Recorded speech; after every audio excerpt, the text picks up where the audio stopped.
La la la la la.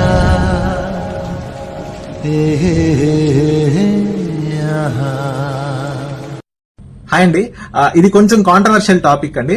Hygiene hypothesis అని ఒక hypothesis ఉంది. హైజీన్ హైపోథెసిస్ అంటే ఏంటంటే, కొంతమంది ఓవర్ గా క్లీన్ గా ఉంటారు కదా, బాగా చేతులు కడుక్కోవడం, హ్యాండ్ వాష్లు చేసుకోవడం, శానిటైజర్లు వాడేయడం, ఇట్లాంటి చేసే వాళ్ళకంట వాళ్ళ బాడీలో ఇమ్యూనిటీ తక్కువ ఉంటదంట. ఇది నేను చెప్పే మాటలు కాదండి. World health organization, WHO, national institution of health, ఇవన్నీ అమెరికాలో ఉండే పెద్ద పెద్ద హెల్త్ ఆర్గనైజేషన్స్ రీసెర్చ్ చేసి చెప్పేదనమాట. ఏంటంటే, ఎవరైతే గనక ఇలా ఓవర్ గా క్లీన్ గా ఉండి ఎన్విరాన్మెంటల్ స్టిమ్యులైకి ప్రాపర్ గా ఎక్స్పోజ్ అవ్వరో, ఎస్పెషల్లీ చిన్న వయసులో ఉన్నప్పుడు, పెద్ద వయసులో ఉన్నప్పుడు వాళ్ళకి ఎక్కువ ఎలర్జీస్ బారిన పడతా ఉంటారంట. చూడండి, ఇది డబుల్ ఎడ్జెడ్ స్వార్డ్ అండి. నేను చెప్పింది జాగ్రత్తగా అర్థం చేసుకోండి. ఏంటంటే, ఇలా ఉండమన్నారు అని చెప్పేసి నేను చేతులు కడుక్కోకుండా అన్నం తింటాను, మురికిలో ఉంటాను, మురికిలో తిరుగుతాను, ఇలానే ఉంటాను అని చెప్పేస్తే మీరు నష్టపోతారు.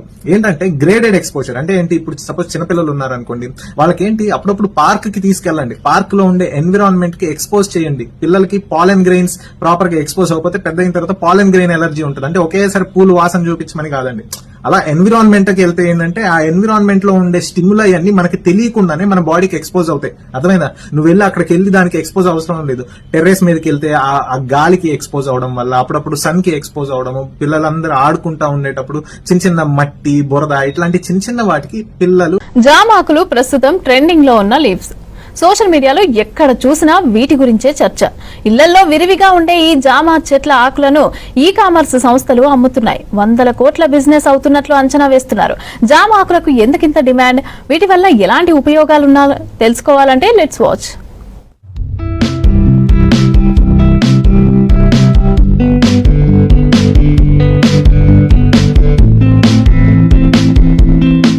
కాయలందు జామకాయ రుచి వేరు. ఎంత మధురంగా ఉంటుందో అన్ని ఔషధ విలువలు ఉంటాయి. జామ ఆకుల్లో ఔషధ గుణాలు ఉండటంతో డిమాండ్ ఏర్పడింది. జామ ఆకుల పొడిని ఎన్నో రకాలుగా వాడుతున్నారు. ఒకప్పుడు విరివిగా లభించే ఈ జామ ఆకులను ఈ-కామర్స్ సంస్థలు విక్రయిస్తున్నాయి. 100-300 గ్రాముల్లో పౌడర్ ప్యాకెట్స్ అమ్ముతుంటే 30 లేదా 50 ఆకులు గల ఒక ప్యాక్ ని 300 రూపాయలకు అమ్ముతున్నారు. జామ చెట్టు నేనే పెట్టిన, చిన్నగా ఉన్నప్పుడు చిన్న చెట్టు పెట్టేసిన, విత్తనాలు వేసిన దాన్ని. తింటారు, నీళ్ళలో మసలు పెట్టుకొని తాగుతాం. అది మంచిది షుగర్ కు. చింతపండుకి ఇట్లా ఏం లేదు, నీళ్ళలో మసలు పెట్టుకొని డికాషన్ లెక్క తాగాలి. నాకు షుగర్ లేదు, బీపీ లేదు, ఏం లేదు, కానీ అందరికి చెప్తాను, నేను తాగితే కూడా మంచిదంట, లేకున్నా కూడా తాగాలంట. రోజు డికాషన్ లెక్క వెళ్తుంది. లేత ఆకులు స్వామి, ముదురాకులు కాదు, లేత తెంపుకొని అవి డికాషన్ లెక్క మసలు పెట్టుకొని రోజు 4 ఆకులు వేసుకొని తాగాలి.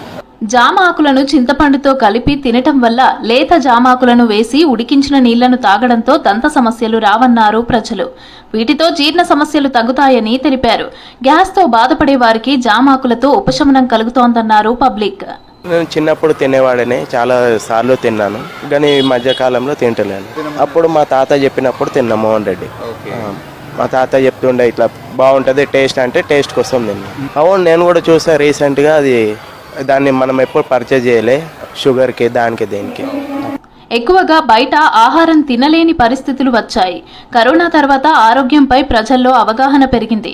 దీంతో నేచురల్ గా దొరికే వాటిని ఎక్కువగా తినడానికి ఆసక్తి చూపిస్తున్నారు. అయితే ఇళ్లల్లో విరివిగా దొరికే ఈ జామాకులను అమెజాన్ లాంటి పెద్ద సంస్థలు అమ్మటం ఆశ్చర్యంగా ఉందంటున్నారు పబ్లిక్. మేము జామ చెట్లు అప్పుడప్పుడు తింటుంటాం. పెద్దవాళ్ళు చెప్పింది ఏంటంటే, జామాకులు తింటే హెల్త్కి మంచిది. సో ఆకు తింటాం, నెక్స్ట్ వాటర్ కూడా హీట్ చేసి తాగుతామండి. ఇంకా మాతో పాటు మా కాలనీలో పిల్లలు అందరూ ఉంటారు కదా, పిల్లలకు కూడా అలవాటు చేసాము. పిల్లలు కూడా అప్పుడప్పుడు తింటారు. మేమైతే జామాకులు హెల్త్కి మంచిదని ఇంటి దగ్గర చెట్లు పెంచుకొని తింటుంటాం ప్రతి ఒன்று. నా పేరు అయితే లోకేష్. ఇప్పుడు మా ముంగటమ్మమ్మ జామకాయ లీవ్స్ తినమని అయితే చెప్పింది. అది హెల్త్కి మంచిదని చెప్పింది. అవి ఇక్కడ అయితే చాలా ఉన్నాయి మా కాలనీలో చెట్లు.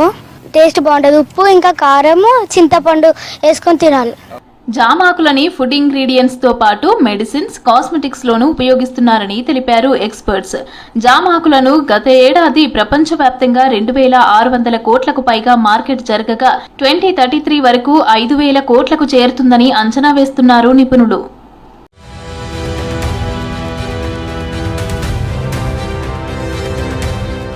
నమస్తే, welcome to I news. Deepavali పండుగ సందర్భంగా ప్రతి ఇంట స్వీట్లు, డ్రై ఫ్రూట్స్ సందడి మొదలవుతుంది. ఆరోగ్యానికి మంచిదని ఇష్టంగా కొనుగోలు చేసే ఈ డ్రై ఫ్రూట్స్ లోనే ఇప్పుడు పెద్ద ప్రమాదం పొంచి ఉందని మీకు తెలుసా? పండుగల సీజన్లో డిమాండ్ పెరుగుతున్న నేపథ్యంలో కొన్ని చోట్ల డ్రై ఫ్రూట్స్ లో అడ్డగోలుగా కల్తీ జరుగుతుందని, అవి విషతుల్యంగా మారుతున్నాయని నిపుణులు హెచ్చరిస్తున్నారు. కల్తీ వ్యాపారులు ఉపయోగించే రంగులు, రసాయనాలు మన ఆరోగ్యాన్ని ఎంత ప్రమాదంలోకి నెడుతున్నాయి?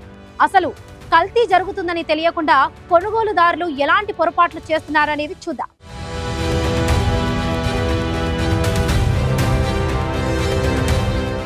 ఆరోగ్యకరమైన ఆహారంగా మనం నమ్మే డ్రై ఫ్రూట్స్ లో ముఖ్యంగా బాదం, జీడిపప్పు, వాల్నట్స్ వంటి వాటిలో ప్రమాదకరమైన కల్తీ జరుగుతుంది. పండుగ డిమాండ్ ను సొమ్ము చేసుకునేందుకు కల్తీ మాఫియా వాడే మార్గాలు షాకింగ్ గా ఉన్నాయి.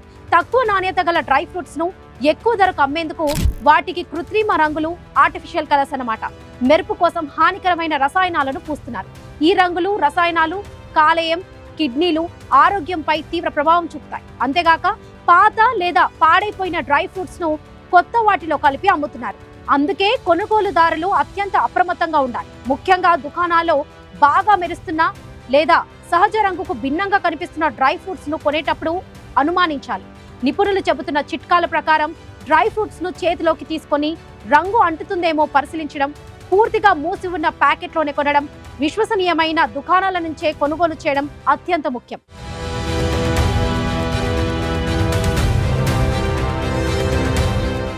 ఎందుకంటే పండుగ వేళ ఆరోగ్యంగా ఉండాలంటే మనం కొనే ప్రతి వస్తువు కల్తీ లేనిదై ఉండాలి. ఒక చిన్న పొరపాటు మీ దీపావళి సంతోషాన్ని, మీ కుటుంబ ఆరోగ్యాన్ని ప్రమాదంలో పడేయవచ్చు. కాబట్టి డ్రై ఫ్రూట్స్ కొనేటప్పుడు ఈ జాగ్రత్తలు పాటించడం తప్పనిసరి.